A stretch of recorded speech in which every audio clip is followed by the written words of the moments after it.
Bonjour à tous et bon sabbat. Merci de nous regarder pour ce petit programme. Je vais demander à Jaden de bien vouloir nous lire un petit verset, après quoi Wivans va nous conduire dans la prière et nous aurons la leçon de l'école du sabbat tout de suite après. Je t'aime, ô Éternel, ma force.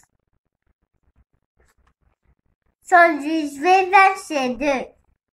Tu es si grand, tu aimes les enfants, tu aimes les parents, tu nous aimes jour et nuit.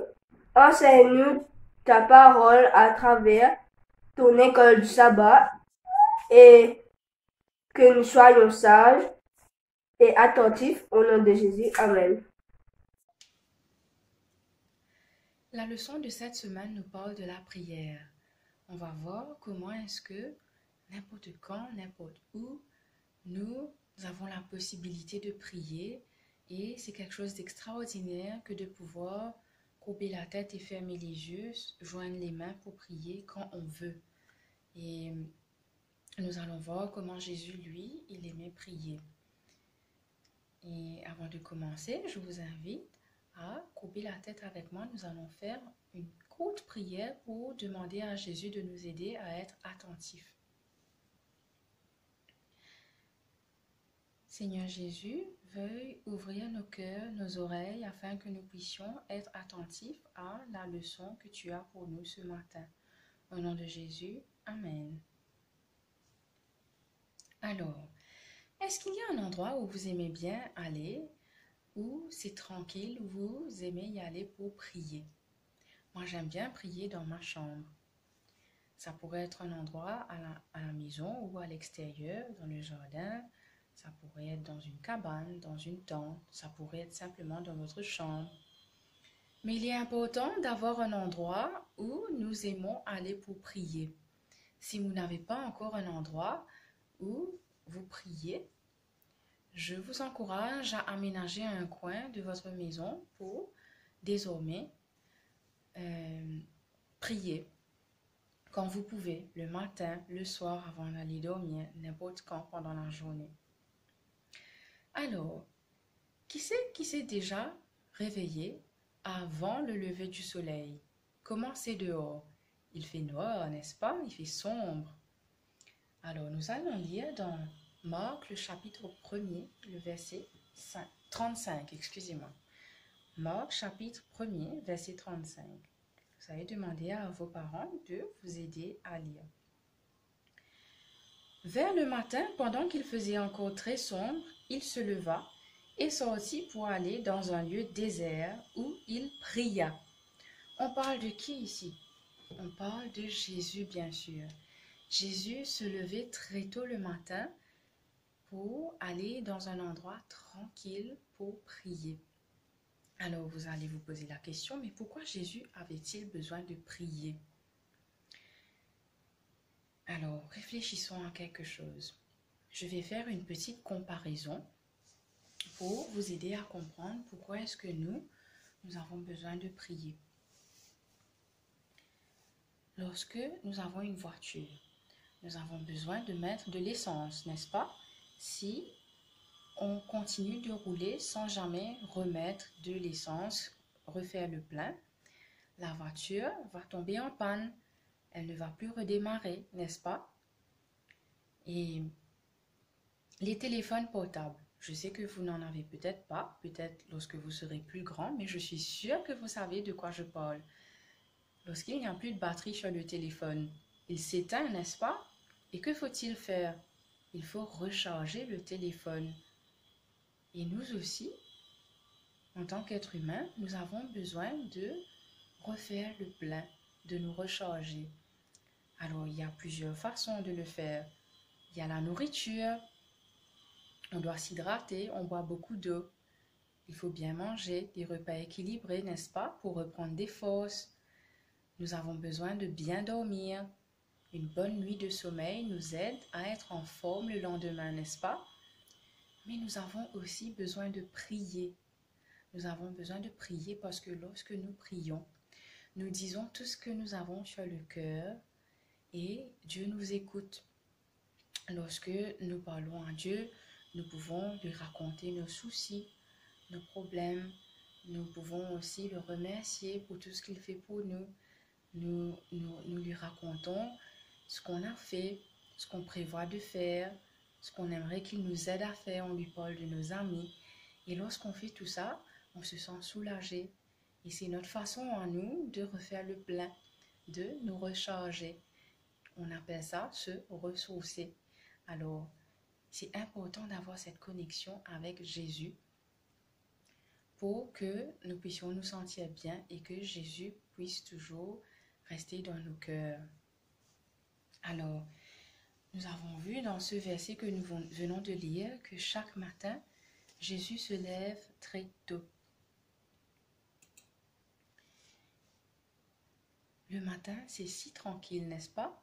Si vous vous êtes déjà réveillé très tôt, vous allez me dire que c'est vrai que lorsqu'on regarde dehors, c'est tranquille, on entend les oiseaux qui commencent à chanter et on entend le vent. Il n'y a pas de bruit très tôt le matin, n'est-ce pas? Alors Jésus aimait ce moment pour passer du temps seul avec Dieu. Pourquoi est-ce que Jésus avait besoin de passer ce moment seul avec Dieu? Jésus était quelqu'un de très occupé. Pendant la journée, il faisait beaucoup de choses. Il y avait beaucoup de parents qui l'attendaient pour qu'il bénisse les enfants.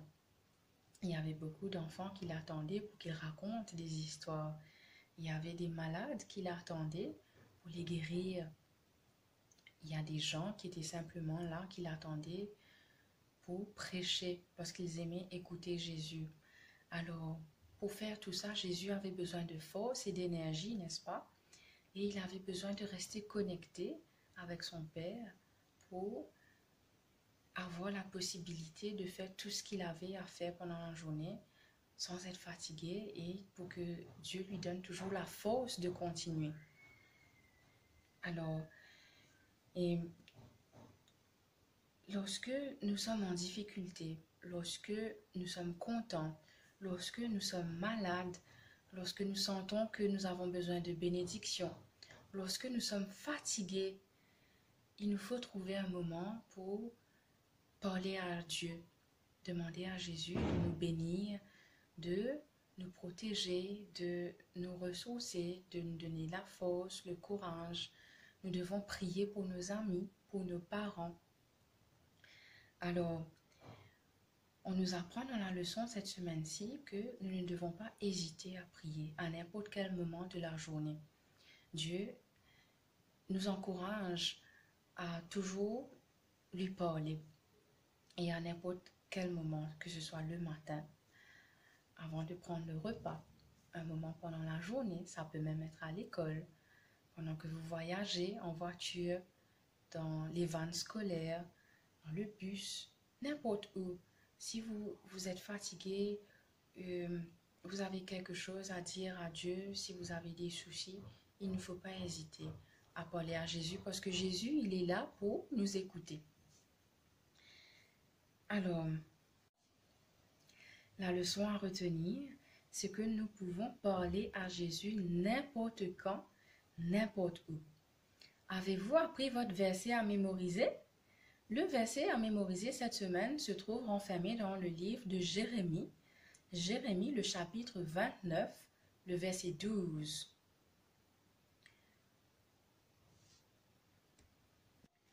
Nous allons demander à Jada de bien vouloir nous dire le verset à mémoriser de cette semaine. Entrez, me priez et je vous écouterai. Alors Joey, aujourd'hui, la leçon nous a parlé de la prière, l'importance de toujours prier. On dit qu'il faut toujours prier. Est-ce que tu peux nous montrer comment est-ce que tu pries lorsque tu vas avant d'aller dormir le soir? Tu peux nous montrer? Oui. Allez, vas-y, ferme les yeux, joins les mains. Merci Jésus pour la bonne journée que tu m'as fait passer. Bénis maman, papa, tout le monde. Aide-moi à bien dormir, tandis que je fais mes chants. Aide-moi à être sage, fais que nos virus partir et fais le soleil venir. Au nom de Jésus, Amen. Amen. Très bien, Joey. Alors, Le matin aussi, quand on se réveille, on va prier. Et à chaque fois qu'on a l'occasion, on va prier. Par exemple, avant d'aller manger, si on a un moment pendant la journée, si on a des soucis à l'école ou même à la maison, il faut toujours penser à prier. Merci. Bonjour les enfants, ça va? Moi, je m'appelle Dani.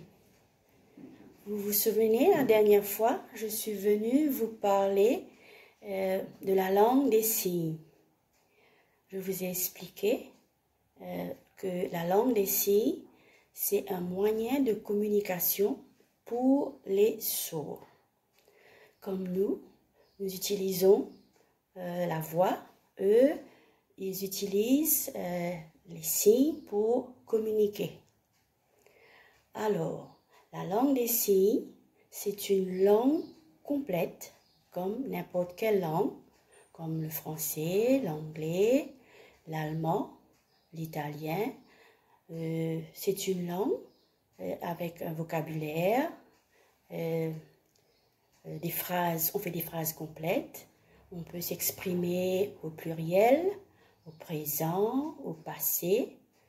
Ce ne sont pas des mimes, mais c'est une langue complète. Alors, aujourd'hui, je vais vous enseigner quelques mots. On va signer ensemble. Et après quoi, on va terminer notre vidéo par une courte prière. Alors, pour commencer, comme nous sommes tous confinés à la maison, je vais vous montrer le signe maison. Alors, les mains comme ça, on va joindre les mains. Ça, c'est maison. Je refais. Maison. Maintenant, si je veux dire rester à la maison, on va faire le signe maison, rester. Je refais. Maison, rester. C'est bien. Maintenant, on va faire quelques mots. Par exemple, le verbe écouter. Pour nous, les entendants, quand on communique, on écoute avec les oreilles. Mais pour les sourds, ils ne peuvent pas entendre. Alors eux, la communication se fait à travers les yeux. Pour eux, écouter, c'est avec les yeux. Alors, pour nous les entendants, quand on dit écoute, c'est ici. Mais pour eux, les sourds, quand on dit écoute, c'est là. Écoutez. Je répète, écoutez. Un autre mot, merci. Merci. Merci. Un autre mot, s'il vous plaît. Alors, vous prenez le pouce et l'index, vous les mettez ensemble et on tourne, s'il vous plaît. Je refais, s'il vous plaît. Un autre mot, désolé.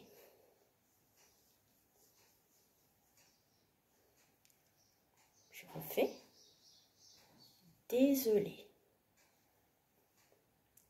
Un autre mot, ami. Alors, je le fais doucement. Ami. Encore une fois. Ami. Maintenant, le mot parent.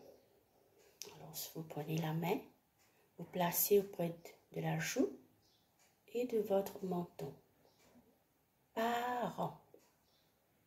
Parent. Ok. Un autre mot, professeur.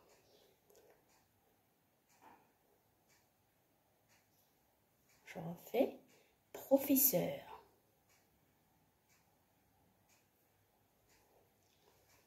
Maintenant, je vais vous montrer le mot Dieu. Alors, vous regardez vers en haut, Dieu. Je refais. refais Dieu.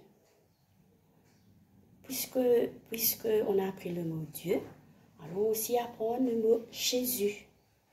Jésus, prenez les deux mains comme ça. Ici et ici. Comme vous le savez, les mains de Jésus étaient percées. Alors, je refais ici. Jésus. Jésus. Maintenant, on va apprendre le mot enfant. Alors, pour un enfant, ce sera comme ça.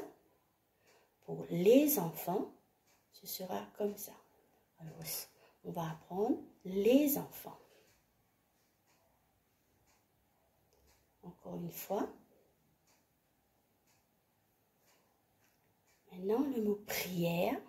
Le mot prière, c'est bien facile. On va joindre les mains ensemble.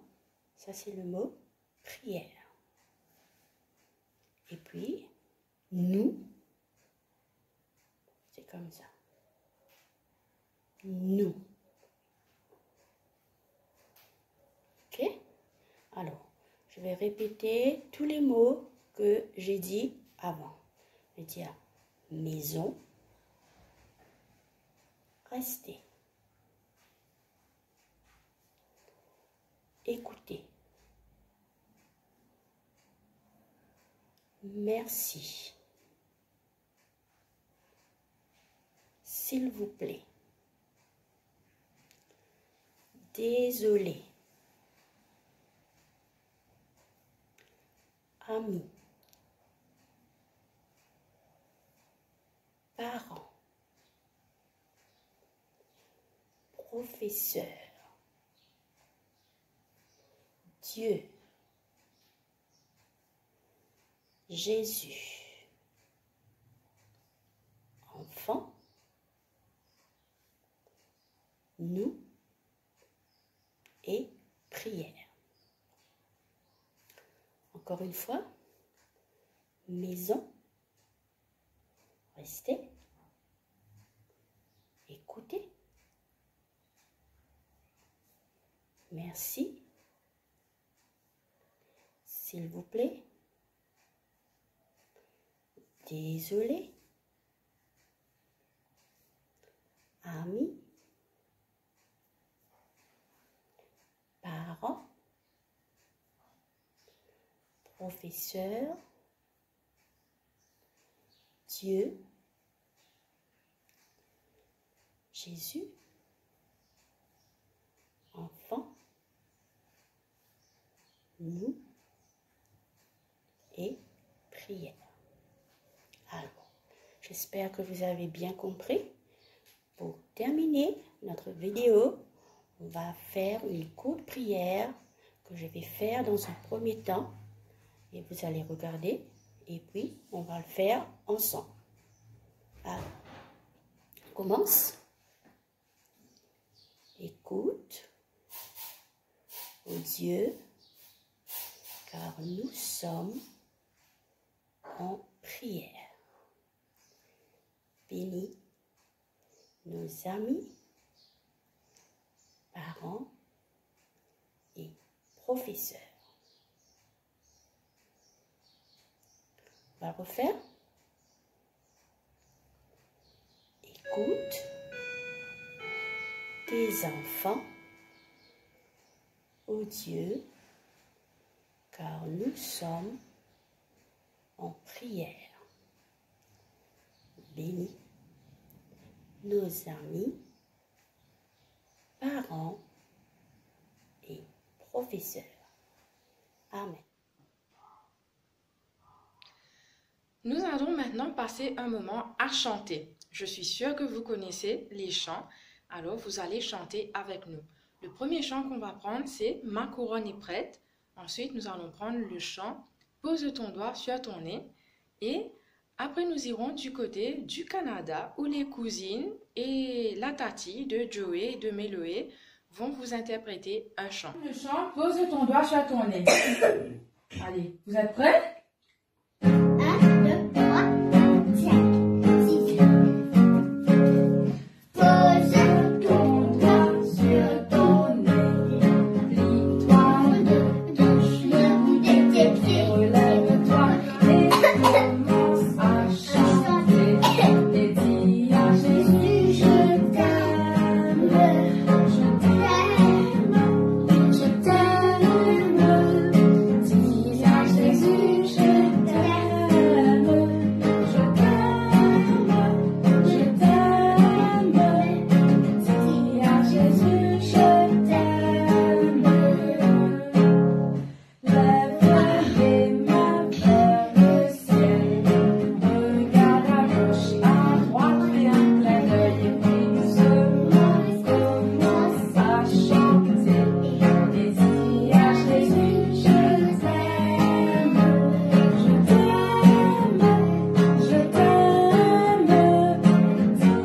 c'est ma couronne est prête.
Bonjour les amis de l'église de Beaubassin et tous les amis qui vont nous regarder.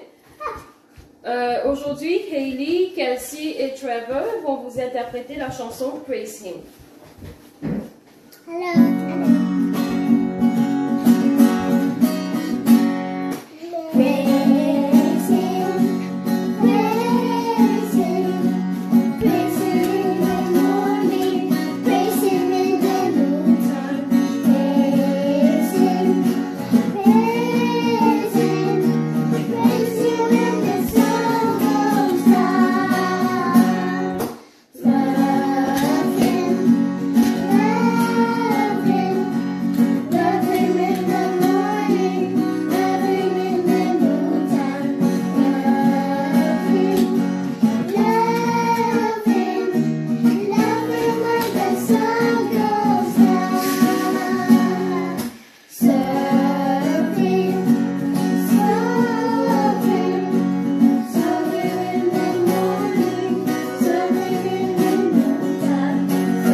Mon papa est sergent de police. Actuellement, ils bossent très dur, jour et nuit. Ils font partie de ces fonctionnaires de première ligne, c'est-à-dire les frontliners. Son métier est déjà un métier à risque et depuis le couvre-feu sanitaire à Maurice, il est encore plus à risque en combattant l'ennemi invisible de tout le monde, c'est-à-dire le coronavirus. Il est très rarement à la maison. La tâche de mon papa, c'est principalement à faire respecter le curfew order émis par le gouvernement. Il doit s'assurer que le public reste à la maison, c'est-à-dire rester confiné. Le public obtient l'autorisation de quitter son lieu du confinement uniquement pour les besoins essentiels, comme pour les soins médicaux ou l'approvisionnement en denrées alimentaires, entre autres. De ce fait, toute personne qui viole le couvre-feu sanitaire et qui se trouve en dehors de son lieu d'isolement sans raison valable ou enfreint les conditions du permis délivré par le commissaire de police, c'est-à-dire Work Access Permit, commet un délit. Le délit est punissable par une amende ne dépassant pas les 500 roupies et une peine de prison n'excédant pas 6 mois. Le métier de mon papa consiste à les prendre en contravention s'ils ne respectent pas cette loi. Malheureusement, il y a eu beaucoup qui a enfreint cette loi. Lors des barrages routiers, quand mon papa était en service, le public se déplaçait dans leur véhicule sans aucune raison valable. Mon papa m'a expliqué que le couvre-feu sanitaire est très important pour la protection de la santé de la population et les mesures de confinement limitent la propagation de l'épidémie du corona. Lors des barrages routiers, comme mon papa était en service, le public se déplaçait dans leur véhicule sans aucune raison valable. Mon papa m'a expliqué que le couvre-feu sanitaire est très important pour la protection de la santé de la population. Il fait aussi des patrouilles la nuit pour surveiller les places publiques, les banques, les supermarchés, les plages en outre. Aussi, il surveille les mouvements dans les centres de quarantaine à travers l'île. Si une personne en quarantaine tente de fuir le lieu de quarantaine, par exemple l'hôpital de Souillac, où il y a beaucoup de personnes positives du coronavirus, mon papa prend des actions contre ces personnes en les arrêtant ou si une personne fait obstacle à un membre du personnel de santé ou s'il ne coopère pas, cette personne est sanctionnée par la loi. Bref, omis son travail, mon papa doit se protéger contre cette maladie en même temps. C'est devenu un sujet de prière pour la famille parce que nous sommes nous aussi à risque. Bon courage Stéphane, que Dieu te protège.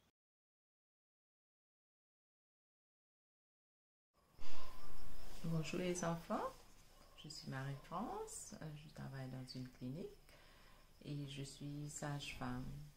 J'aide les mamans à donner naissance à leur bébé et mon quotidien de tous les jours, c'est quand je rentre dans mon travail, je dois prendre beaucoup de précautions parce que les bébés sont très fragiles et ils demandent beaucoup de soins et donc quand je rentre, je lave mes mains pendant 20 à 30 secondes avec un savon antibactérien.